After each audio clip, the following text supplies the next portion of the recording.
الحمدللہ رب العالمین والصلاة والسلام علی سید الانبیاء والمرسلین اما بعد فاعوذ باللہ من الشیطان الرجیم بسم اللہ الرحمن الرحیم الصلاة والسلام علیکہ یا سیدی یا رسول اللہ وعلی آلکہ واصحابکہ یا سیدی یا حبیب اللہ الصلاة والسلام علیکہ یا سیدی یا خاتم النبیین وعلی آلکہ واصحابکہ یا سیدی یا رحمت للعالمین۔ سب سے پہلے تمام ویورز کو میری طرف سے السلام علیکم۔ آج ہم سنیں گے کہ فقیر اور عورت پر کیا قربانی واجب ہوتی ہے یا نہیں۔ تو اس حوالے سے کئی سوالات ہیں، اس کے ہم جوابات بھی آپ کو عطا فرمائیں گے کہ کیا کوئی ایسی صورت بھی ہے کہ شریف فقیر پر قربانی واجب ہے؟ تو جی ہاں، اس کی دو صورتیں ہیں۔ نمبر ایک، جب کہ فقیر نے قربانی کی منت مانی ہو، اور نمبر دو، اگر فقیر نے قربانی کی نیت سے جانور خریدا تو اس پر اس جانور کی قربانی واجب ہو جائے گی۔ اب کیا عورت پر بھی قربانی واجب ہے؟ جی ہاں، اگر کسی عورت میں مذکورہ تمام شرائط پائی گئی تو اس پر بھی اس طرح قربانی واجب ہو جائے گی جیسے کہ مردوں پر واجب ہوتی ہے۔ اگر کسی فقیر کے پاس کوئی جانور تھا، اس نے اس کو پالا تھا، اس نے اس کی قربانی کی نیت کر لی، تو کیا اب اس پر قربانی واجب ہوگی یا نہیں ہوگی؟ تو جی نہیں، فقیر کے لیے خریدتے وقت اس کی نیت کا اعتبار کیا جائے گا۔ چنانچہ اگر خریدتے وقت یہ نیت تھی کہ بعد میں ارادہ ہوا تو اب قربانی واجب نہیں ہوگی۔ اگر کرے گا تو اس کی قربانی نہیں مانی جائے گی بلکہ اس کو نفل کا ثواب پائے گا۔ اور اگر کسی شخص کے پاس نصاب کے برابر سامان تو موجود ہے لیکن نقد رقم بالکل نہیں کہ جانور خرید سکے، تو اب وہ کیا کرے گا؟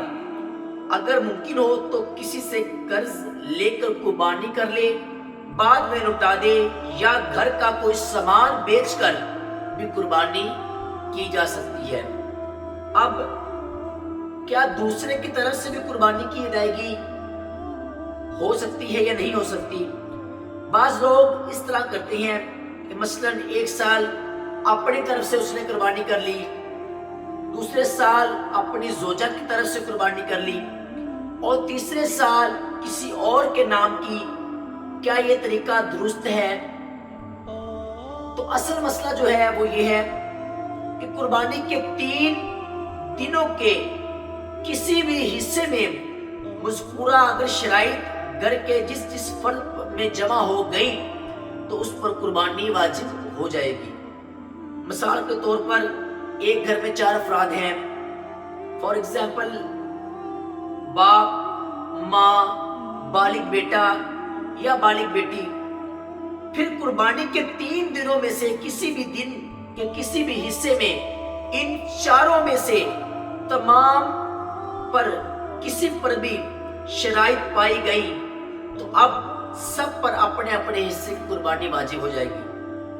اور بالفرض ان 3 دنوں میں صرف ماں میں شرطیں جمع ہیں تو صرف اسی پر یعنی کہ ماں پر ہی قربانی واجب ہوگی، نہ کہ گھر کے بقیہ افراد پر۔ اور مثلا ہر سال صرف باپ میں شرائط جمع ہوتی ہے تو فقط قربانی بھی اسی پر واجب ہوگی۔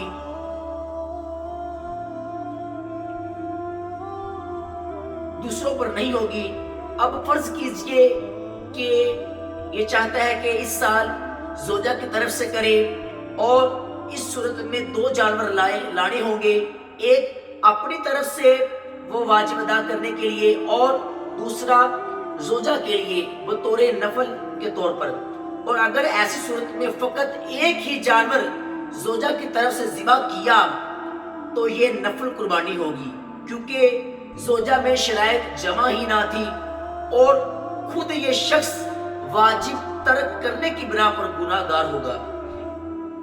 ایک مشورہ دیتے ہیں کہ آپ کی خدمت میں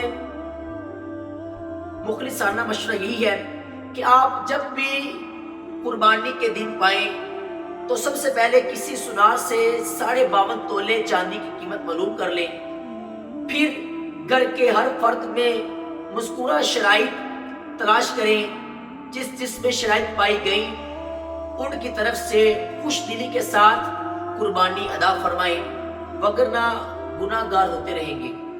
اب ایک اور سوال ہوتا ہے کہ کیا اپنے بالغ بیٹا بیٹی یا زوجہ کی طرف سے ان کی اجازت کے بغیر قربانی کر دینے کی صورت میں ان کی طرف سے واجب ادا ہو جائے گا یا پھر نہیں ہوگا؟ اگر اس صورت میں اگر قربانی واجب ہو چکی تھی اور والد نے بغیر پوچھے ان کی جانب سے جانور ذبح کر دیا تو یہ قربانی ان کی جانب سے ادا نہ ہوگی، کیونکہ بالغ کی جانب سے کوئی مالی عبادت ادا کرنے سے قبل اس کی اجازت ضروری ہوتی ہے۔ ہاں، اگر کسی مقام پر صورت ہو کہ کسی بالغ نے اپنی مالی عبادت کے معاملات کسی کے سپرد کر دیے ہیں، مثلا باہر کے ملک میں گئے ہوئے بیٹے کی جانب سے گھر والے ہر سال زکوٰۃ، فطرہ اور قربانی کا اہتمام کر دیا کرتے ہیں اور یہ بات بیٹے کو معلوم بھی ہے، تو اب اگرچہ قربانی کے لیے واضح طور پر اجازت نہیں بھی پائی گئی، لیکن بیٹے کا گھر والوں کو اپنے مالی معاملات طے کرنے کا اختیار سونپنا ہی اجازت پر دلالت کر رہا ہے۔